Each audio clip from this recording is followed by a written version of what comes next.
Hello everyone, welcome back to my channel. CG pre BEd and pre DElEd का first counselling का second allotment list official website पे जारी कर दिया गया है। एंड आज की वीडियो में हम डिटेल से देखने वाले हैं कि किस तरीके से आपको एससीईआरटी के ऑफिशियल वेबसाइट में विजिट करके अलॉटमेंट लेटर को किस तरीके से चेक करना है। साथ ही अगर आपको उस कॉलेज में एडमिशन लेना है तो अलॉटमेंट लेटर को किस तरीके से आपको एक्सेप्ट करना है, किस तरीके से डाउनलोड करना है। एंड अगर मान लीजिए किसी कॉलेज में जो कॉलेज आपको अलॉट हुआ है, अगर आपको उस कॉलेज में एडमिशन नहीं चाहिए तो किस तरीके से आप लोगों को कॉलेज को रिजेक्ट करना है।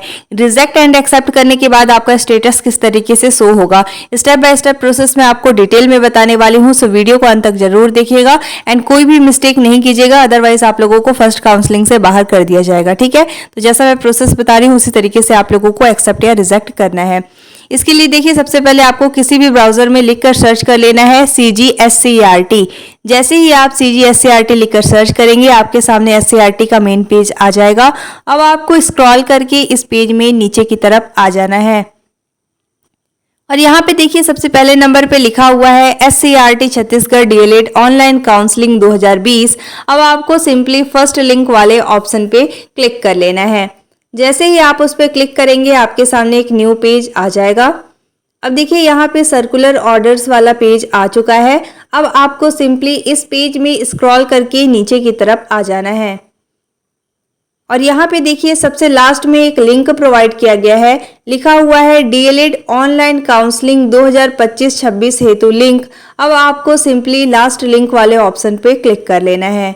जैसे ही आप उस पर क्लिक करेंगे आपके सामने प्रोग्राम डिटेल वाला पेज आ जाएगा। अब देखिए आपको सिंपली इसमें स्क्रॉल करके नीचे की तरफ आ जाना है। अब यहाँ पे देखिए अगर आपको बीए बीएड या बीएससी बीएड का मेरिट लिस्ट या अलॉटमेंट लेटर चेक करना है तो देखिए यहाँ पे आप लोगों को एक ऑप्शन को सिलेक्ट करना होगा। साथ ही आप यहाँ पे देख सकते हैं क्योंकि ये आप लोगों का अलॉटमेंट सेकंड अलॉटमेंट लेटर है, इसलिए यहाँ पे सभी में यहाँ पे फेज में आप लोगों का सेकंड फेज शो हो रहा है। ठीक है, अब देखिए मान लीजिए अगर आपको बीए बीएड या फिर बीएससी बीएड का अलॉटमेंट लेटर चेक करना है तो इसके सामने देखिए यहाँ पे लिखा हुआ है क्लिक टू लॉग इन। अब आपको सिंपली इस पे क्लिक कर लेना है। एंड अगर मान लीजिए आप लोगों को बीएड का अलॉटमेंट लेटर चेक करना है तो देखिए बीएड के सामने यहाँ पे देखिए लिखा हुआ है लास्ट में क्लिक टू लॉग इन, इस पे आपको क्लिक कर लेना है अगर आपको बीएड का देखना है तो। एंड अगर आपको डीएलएड का देखना है तो देखिए लास्ट में लिखा हुआ है डीएलएड एंड साथ में देखिए यहाँ पे आप लोगों का ऑप्शन दिया गया है क्लिक टू लॉग इन, यहाँ पे आपको क्लिक कर लेना है। जिसका भी आपको देखना है उसके सामने लिखा हुआ है क्लिक टू लॉग इन, आपको यहाँ पे सिलेक्ट करना होगा। ठीक है, इसका भी अलॉटमेंट लेटर चेक या डाउनलोड करना है तो इसके लिए आपको यहाँ पे क्लिक टू लॉग इन वाले ऑप्शन पे क्लिक करना होगा। जैसे देखिए हमें यहाँ पे बीएड का अलॉटमेंट लेटर डाउनलोड करना है तो बीएड के सामने लिखा हुआ है क्लिक टू लॉग इन। अब हम सिंपली इस पे क्लिक कर लेंगे। अब जैसे ही आप उस पर क्लिक करेंगे आपके सामने मेन पेज आ जाएगा। अब आपको देखिए इस पेज में स्क्रॉल करके नीचे की तरफ आ जाना है और यहाँ पे देखिए लिखा हुआ है एप्लीकेंट लॉगिन। अब आपको सिंपली यहाँ पे सारे डिटेल को फिल करके SCERT के ऑफिशियल वेबसाइट में लॉगिन करना होगा।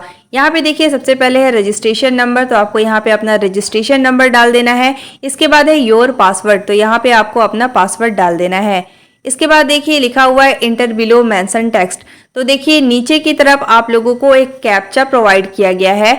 आप लोगों को बेसिकली इन सारे कैप्चा को यहाँ पे देखकर और सही तरीके से फिल कर लेना है। मिस्टेक आपको नहीं करना है, अदरवाइज आप लोगों का यहाँ पे इनवैलिड शो होगा। तो जैसा आपका कैप्चा गिवन है उसी तरीके से कैपिटल स्मॉल सभी को देखकर आपको यहाँ लिख लेना है।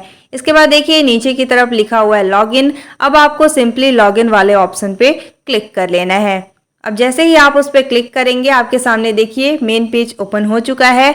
अब आपको क्या करना है, पेज में स्क्रॉल करके नीचे की तरफ आ जाना है और यहाँ पे देखिए आप लोगों का व्यू अलॉटमेंट लेटर का ऑप्शन शो हो रहा है। अब देखिए आपको क्या करना है कि इस पे ही सिंपली क्लिक कर लेना है। अब जैसे ही आप उस पर क्लिक करेंगे तो आप लोगों को पता चल जाएगा कि आपको कॉलेज अलॉट हुआ है या नहीं। यहाँ पे देखिए आप लोगों का नाम, registration number, transaction refund number आप लोगों का यहाँ पे शो होगा। ठीक है, अब देखिए आप लोगों को कॉलेज अलॉट हुआ है या नहीं, इसके लिए आप लोगों को इस पेज को राइट साइड में मूव करना है। तो यहाँ पे देखिए आप लोगों का जो स्टेटस है उसमें बेसिकली आप लोगों का यहाँ पे अलॉटेड शो हो रहा है। साथ ही आप लोगों को एक्सेप्ट एंड रिजेक्ट का ऑप्शन जो है वो प्रोवाइड कर दिया गया है। एक्सेप्ट एंड रिजेक्ट आपको कब करना है? अगर आपको उस कॉलेज में एडमिशन लेना है तो आप लोगों को सिंपली एक्सेप्ट करना है, एंड अगर आपको उस कॉलेज में एडमिशन नहीं लेना है तो आप लोगों को कॉलेज को रिजेक्ट करना होगा। ठीक है, एक्सेप्ट एंड रिजेक्ट में आपको कोई भी मिस्टेक नहीं करना है। अगर मान लीजिए आप लोगों को उस कॉलेज में एडमिशन नहीं चाहिए तो आप लोग कॉलेज को रिजेक्ट कर दीजिएगा, और अगर आपको उस कॉलेज में एडमिशन लेना है तो ही आपको कॉलेज को एक्सेप्ट करना है। अगर आप एक्सेप्ट करके एडमिशन नहीं लेते हैं तो ऐसे में आप लोगों को थर्ड मेरिट लिस्ट में शामिल नहीं किया जाएगा। ठीक है, तो यहाँ से आप एक्सेप्ट या फिर रिजेक्ट कर सकते हैं। अब देखिए, मान लीजिए मुझे उस कॉलेज में एडमिशन नहीं चाहिए तो इस रिजेक्ट वाले ऑप्शन पे मैं सिंपली क्लिक कर लूंगी। अब जैसे ही आप उस पर क्लिक करेंगे तो देखिए आप लोगों से परमिशन मांगा जाएगा कि आप लोग कॉलेज को रिजेक्ट करना चाहते हैं या नहीं। तो देखिए यहाँ पे पूछा जा रहा है, do you want to reject the allotment institute? तो यस, रिजेक्ट वाले ऑप्शन पे आपको क्लिक करना है। इसके बाद देखिए यहाँ से आप लोगों का रिजेक्ट हो चुका है। ओके वाले ऑप्शन पे सिंपली आपको क्लिक कर लेना है। इसके बाद देखिए यहाँ पे आप लोगों का किस तरीके से शो हो जाएगा। यहाँ पे देखिए अगर आप एक्सेप्ट करेंगे तो एक्सेप्ट वाले बॉक्स में आपका एक्सेप्टेड दिखाएगा। यहाँ पे हमने कॉलेज को रिजेक्ट किया है इसलिए यहाँ पे रिजेक्टेड शो हो रहा है। इस तरीके से आप लोगों को कॉलेज को एक्सेप्ट एंड रिजेक्ट कर लेना है। ठीक है, अब चलिए हम देख लेते हैं कि कब तक आप लोगों को उस कॉलेज में एडमिशन चाहिए। आपको उस कॉलेज में एडमिशन लेना है तो बेसिकली आप लोगों को अलॉटमेंट लेटर को एक्सेप्ट करना पड़ेगा। ठीक है, इसके साथ ही देखिए आप लोगों का सबसे पहले फर्स्ट काउंसलिंग का सेकंड जो मेरिट लिस्ट आया था वो ओनली दावा आपत्ति के लिए आया था, जो कि आपका कल के डेट पर यानी 17 तारीख को जारी किया गया था। इसके बाद देखिए आज यानी कि 18 तारीख को आप लोगों का फर्स्ट काउंसलिंग का सेकंड अलॉटमेंट लिस्ट जारी किया गया है, और इसके साथ ही देखिए आज से ही मतलब 18 तारीख से ही आप लोगों का एडमिशन भी स्टार्ट हो चुका है। जितने भी स्टूडेंट को आप लोगों को कॉलेज अलॉट हो गया है और आपको अगर उस महाविद्यालय में एडमिशन चाहिए, यहाँ पे देखिए आप लोगों का डेट मेंशन किया गया है। आज यानी 18 तारीख से आप लोगों का एडमिशन शुरू हो गया है, एंड साथ ही 22 तारीख तक आप जाकर वहां एडमिशन ले सकते हैं। ठीक है, तो आप लोगों को विथ डॉक्यूमेंट्स, जो भी डॉक्यूमेंट्स लग रहे हैं उसके साथ जाकर महाविद्यालय में एडमिशन करा लेना है।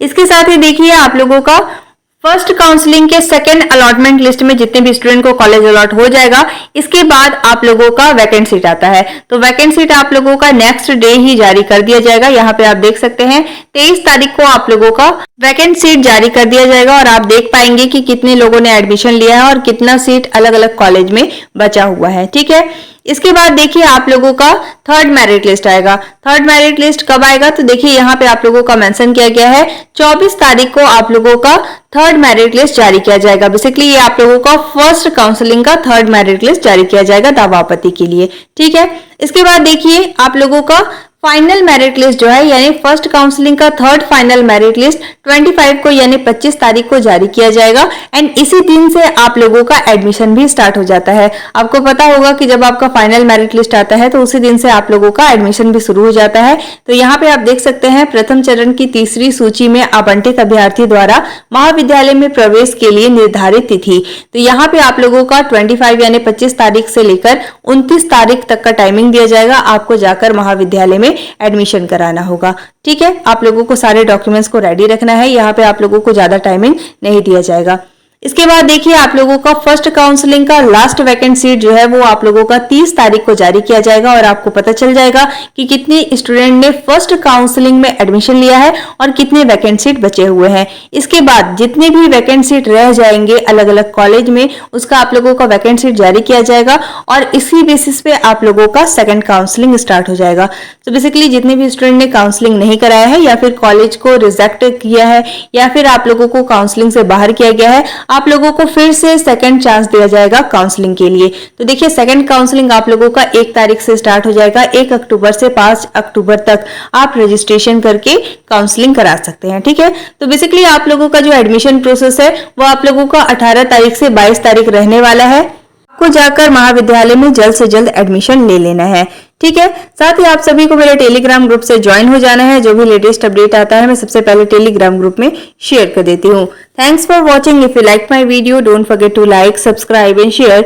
You all have to join our Telegram group for the latest update. Telegram group का लिंक डिस्क्रिप्शन में गिवन है। Thank you so much for watching.